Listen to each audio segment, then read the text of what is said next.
adik-adik, selamat datang dalam kisah dongeng dan budaya dari berbagai daerah di Indonesia. Hari ini kita belajar di rumah saja untuk menghindari penyebaran COVID-19.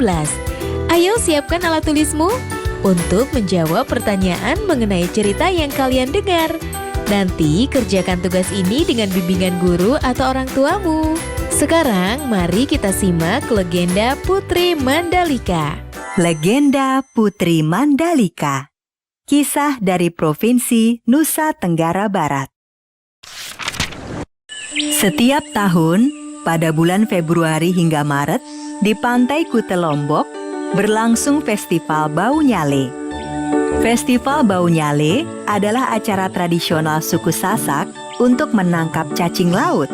Cacing-cacing laut dalam bahasa Sasak disebut nyale.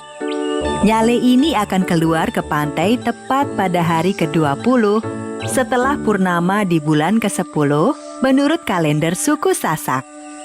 Pantai Kute Lombok terletak di Kabupaten Lombok Tengah, Provinsi Nusa Tenggara Barat.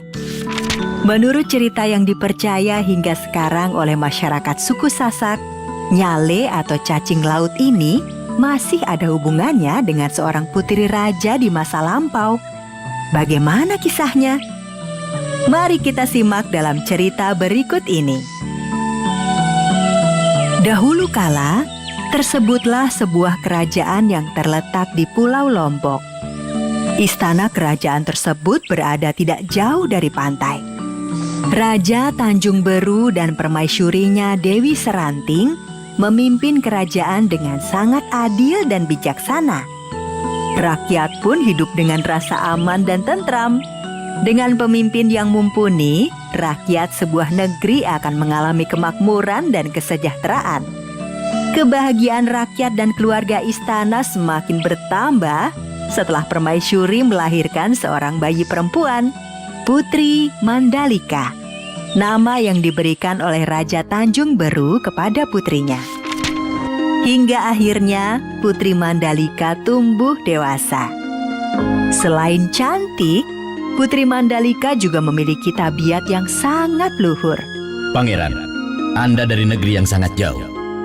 Kalau boleh tahu, apa tujuan pangeran berkunjung ke negeri kami? Maafkan Ananda, Yang Mulia Raja Tanjung Beru. Selama ini, Ananda telah mendengar tentang Putri Mandalika yang tidak hanya cantik, tetapi juga memiliki budi pekerti yang sangat luhur. Tujuan dari kedatangan Ananda adalah untuk melamar Putri Mandalika. Jika Yang Mulia berkenan, Ananda bermaksud menjadikan Putri Mandalika sebagai permaisuri. Sebagai seorang ayah, saya sangat tersanjung jika Mandalika menjadi permaisuri. Namun, untuk masalah ini, biarlah saya berbicara dengan Mandalika dan ibunya. Baik, terima kasih Yang Mulia telah berkenan mempertimbangkan lamaran Ananda. Untuk sementara, pangeran bisa beristirahat dahulu di istana khusus tamu kerajaan. Yang Mulia, tujuan Ananda adalah untuk melamar Putri Mandalika. Yang Mulia, maksud kedatangan Ananda, Ternyata bukan hanya satu pangeran yang melamar Putri Mandalika. Belasan pangeran dari berbagai negeri datang untuk melamar Putri Mandalika. Karena banyaknya pelamar yang datang, Raja Tanjung Beru mengadakan rapat terbatas dengan permaisuri dan putrinya. Mandalika, saat ini telah datang belasan pangeran dari berbagai negeri. Ayah tidak memutuskan pangeran mana yang akan ayah terima. Karena itu, keputusan ini akan ayah serahkan padamu. Mandalika, ibu dan ayah akan merestui siapapun pangeran yang akan engkau pilih. Ibu hanya bisa mendoakan engkau memilih suami yang tepat. Putri Mandalika tidak langsung memberi jawaban. Putri Mandalika pun memanggil semua pangeran yang melamarnya ke balairung istana. Putri Mandalika ingin mengenali siapa saja pangeran yang melamarnya. Putri Mandalika sepertinya berpikir keras menentukan pilihan. Sedangkan para pangeran itu mulai tidak sabar. Terjadi keributan kecil di antara mereka. Putri Mandalika pasti akan memilihku. Ayahku adalah raja besar yang menguasai utara. Tidak mungkin. Akulah putra mahkota kerajaan barat sana. Putri pasti memilihku. Ayahku adalah penguasa lautan di timur. Akulah yang paling layak menikah dengan Putri Mandalika. Jika sampai kamu atau kamu yang terpilih, kupastikan pasukanku akan menyerang kerajaan kalian. Kamu pikir aku tidak berani menyerang kerajaanmu? Pasukanku punya persenjataan yang lebih lengkap. Kerajaanmu akan kuratakan dengan tanah. Kalau aku tidak terpilih, maka aku bersumpah semua armada angkatan laut ayahku akan meluluhlantahkan negeri kalian. Akan kubumi hanguskan negeri kalian hingga tak tersisa. Diam kalian! Para pangeran langsung diam di tempat karena terkejut Putri Mandalika ternyata berani membentak mereka. Pada hari ke-20 bulan ke-10 atau 3 hari dari sekarang, pagi-pagi sekali, datanglah ke pantai. Aku akan memberi jawaban kepada kalian. Masih ada waktu 3 hari lagi. Putri Mandalika menunda jawaban dan pergi ke pantai. Putri Mandalika sepertinya tidak ingin gegabah mengambil keputusan. Dia sudah melihat ancaman perang besar jika memberi jawaban dengan terburu-buru. Putri Mandalika pun bersemedi di tepi pantai. Dia mencari cara menghindari pertumpahan darah dengan memohon petunjuk yang maha kuasa.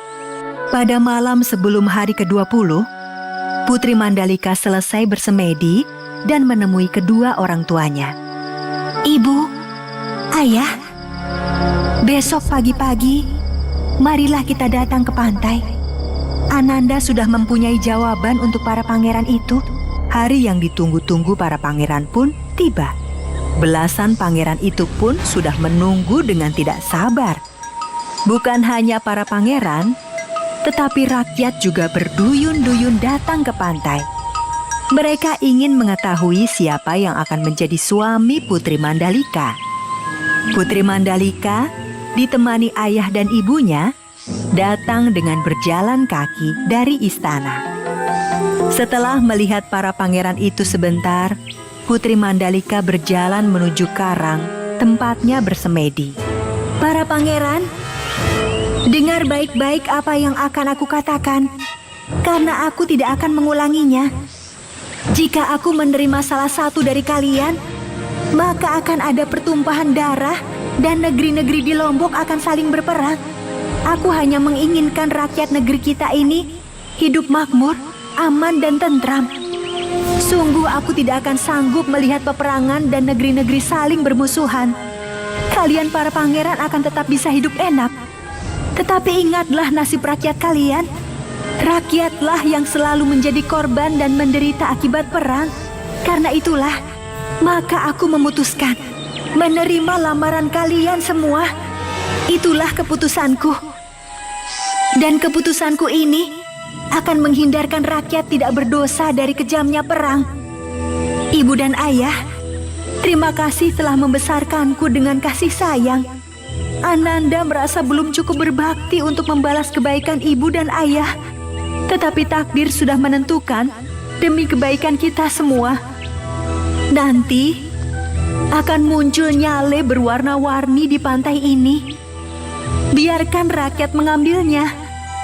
Mereka bisa memasaknya atau menaburkannya ke sawah ladang mereka. Selamat tinggal, ibu, ayah. Ketika semua yang hadir masih belum paham apa maksud perkataan Putri Mandalika, tiba-tiba saja sebuah ombak besar datang dan membawa sang putri ke lautan. Tanpa dikomando, seluruh rakyat dan pangeran segera terjun ke laut mencari sang putri. Mereka berusaha menyelamatkan Putri Mandalika. Tapi, sepertinya usaha mereka sia-sia. Sang putri telah memutuskan melebur bersama lautan. Ketika semua sudah sangat kelelahan mencari sang putri, tiba-tiba dari arah laut, datanglah nyale berwarna-warni yang jumlahnya ribuan. Akhirnya, semua yang hadir menjadi paham maksud sang putri. Seperti pesan Putri Mandalika, rakyat mengambil nyale-nyale tersebut. Sebagian mereka masak, dan sebagian lainnya ditaburkan di sawah atau kebun agar tanaman tumbuh subur. Dan setiap tahunnya, tepat hari ke-20 bulan ke-10 penanggalan suku Sasak, Nyale-nyale yang jumlahnya ribuan datang ke pantai. Nah adik-adik, sekarang waktunya menjawab pertanyaan. Siap-siap mencatat ya. Pertanyaannya adalah, bagaimana menurut kalian tentang sikap dan tindakan Putri Mandalika ketika mengambil keputusan untuk menyeburkan diri ke laut? Dicatat ya. Bagaimana menurut kalian tentang sikap dan tindakan Putri Mandalika ketika mengambil keputusan untuk menyeburkan diri ke laut? Jawablah pertanyaan ini sebagai tugas ya.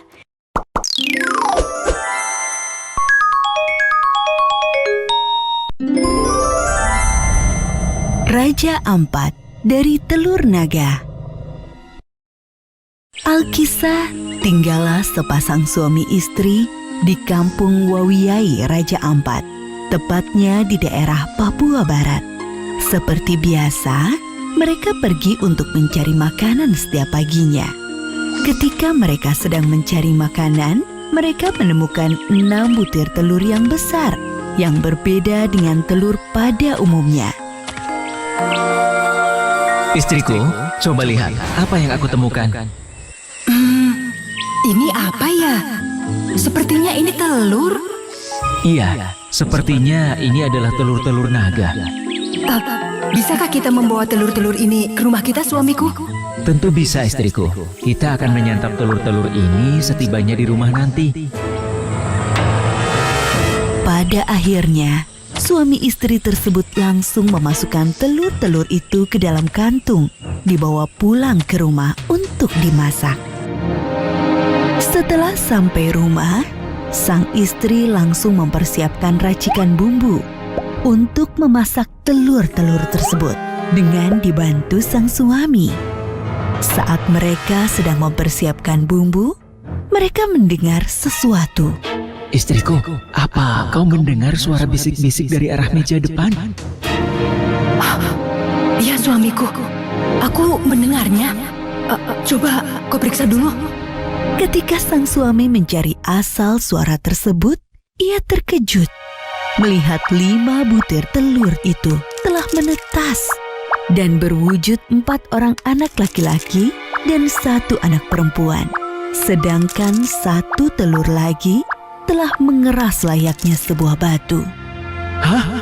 Telurnya menetas jadi manusia. Istriku, coba lihat kemari. Ya, sebentar suamiku.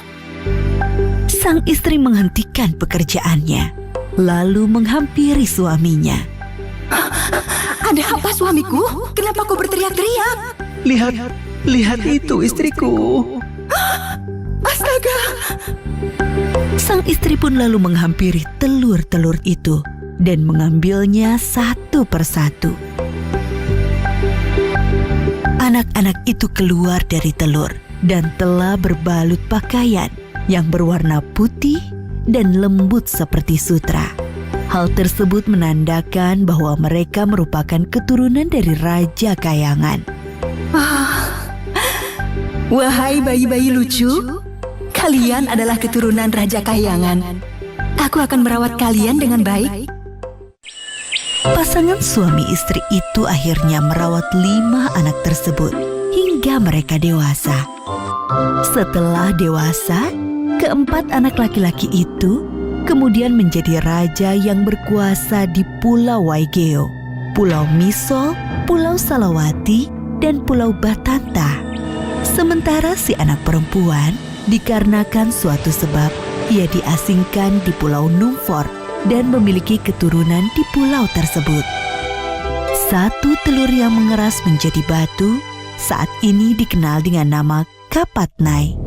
Telur tersebut diperlakukan seperti layaknya raja oleh warga sekitar. Telur yang berubah menjadi batu itu bahkan diberi ruangan tempat bersemayam, lengkap dengan 2 batu yang berfungsi sebagai pengawal di kanan kiri pintu masuk. Setiap tahunnya batu tersebut dimandikan, kemudian air sisa mandinya batu tersebut juga disiramkan sebagai pembaptisan suku KW. Batu tersebut tidak setiap saat dapat dilihat kecuali 1 tahun sekali, yaitu saat dimandikan dalam upacara adat.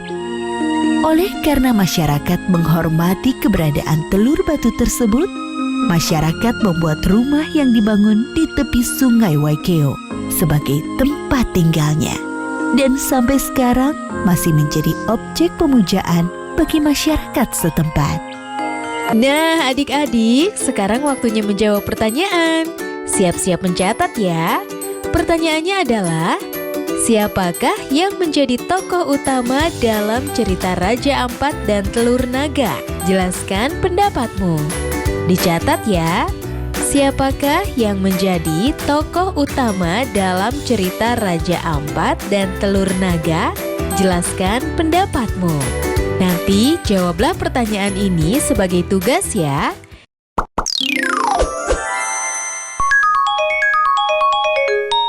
Halo teman-teman, hari ini Diva dan Tommy akan memperkenalkan pakaian adat dari Kalimantan Barat.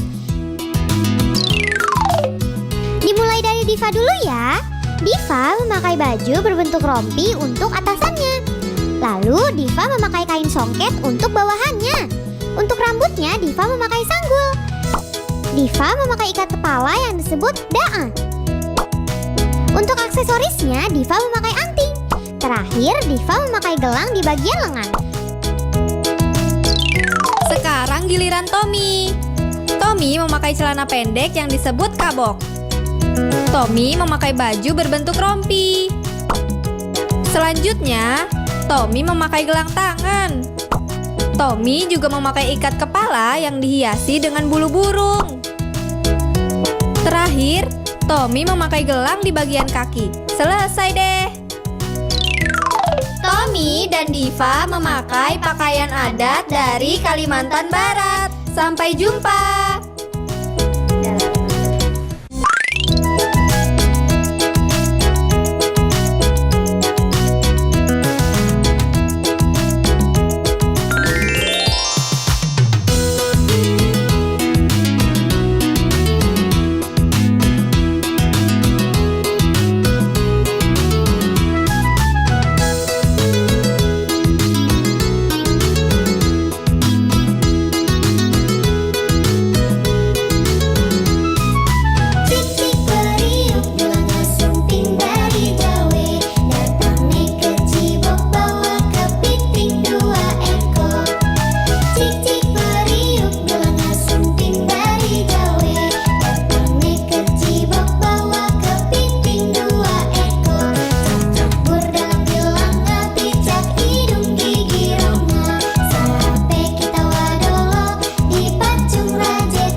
Adik-adik, sekarang waktunya menjawab pertanyaan. Siap-siap mencatat ya. Pertanyaannya adalah, tuliskan apa yang kamu tahu mengenai baju adat dan lagu daerah Kalimantan Barat. Lalu ceritakan kepada keluargamu. Dicatat ya. Tuliskan apa yang kamu tahu mengenai baju adat dan lagu daerah Kalimantan Barat. Lalu ceritakan kepada keluargamu. Baik adik-adik, nanti kerjakan pertanyaan-pertanyaan yang sudah diberikan ini sebagai tugas ya. Jawablah pertanyaan dengan bimbingan guru atau orang tuamu. Sekarang adik-adik belajar di rumah saja sambil menyimak bermacam dongeng dan budaya dari berbagai daerah di Indonesia yang hanya ada di TVRI tentunya. Adik-adik ingat selalu untuk rajin mencuci tangan dan menjaga kesehatan untuk mencegah penyebaran COVID-19. Sampai jumpa lagi.